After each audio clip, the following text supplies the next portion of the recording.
Adam se réveilla soudain dans un paysage brumeux. L'air autour de lui était froid et étrange, comme s'il était hors du temps. La ville était la même, mais tout semblait plus ancien, comme si tout datait de plusieurs décennies. Les bâtiments s'étaient érodés, et l'horloge de la place affichait le même chiffre, 10h45. Mais elle avançait maintenant avec une étrange lenteur, comme si elle respirait. Il entendit la voix de son père derrière lui. « Bienvenue à Au-delà de l'horloge, mon fils. » Adam se retourna, stupéfait, voyant son père inchangé depuis le jour de sa disparition. Il s'approcha de lui et dit avec hésitation « Où sommes-nous? Est-ce un rêve ?» Son père sourit tristement et désigna le symbole bleu gravé sur une pierre voisine. Ce symbole est le sceau du temps. Il a été conçu pour protéger la ville d'une catastrophe il y a 50 ans. Mais lorsque l'horloge a commencé à faiblir, les scientifiques ont craint que le temps ne s'effondre sur lui-même.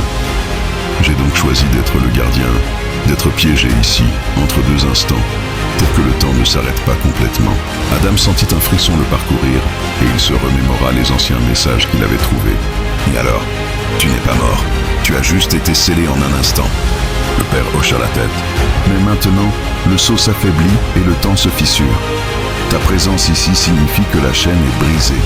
Toi seul peux rétablir son équilibre. » Ils s'approchèrent de la vieille horloge et des symboles bleus apparurent sur ses murs, luisant progressivement.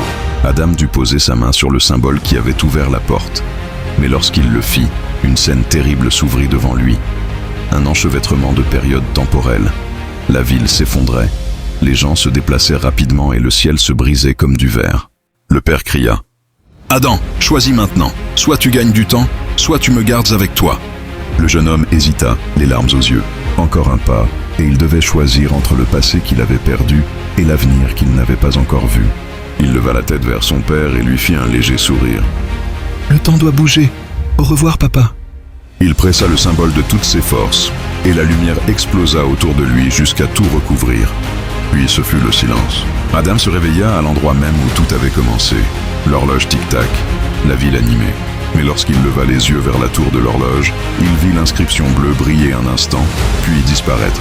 Et sur la petite aiguille des minutes était gravée une minuscule lettre faiblement lumineuse. 1. L'initiale du nom de son père.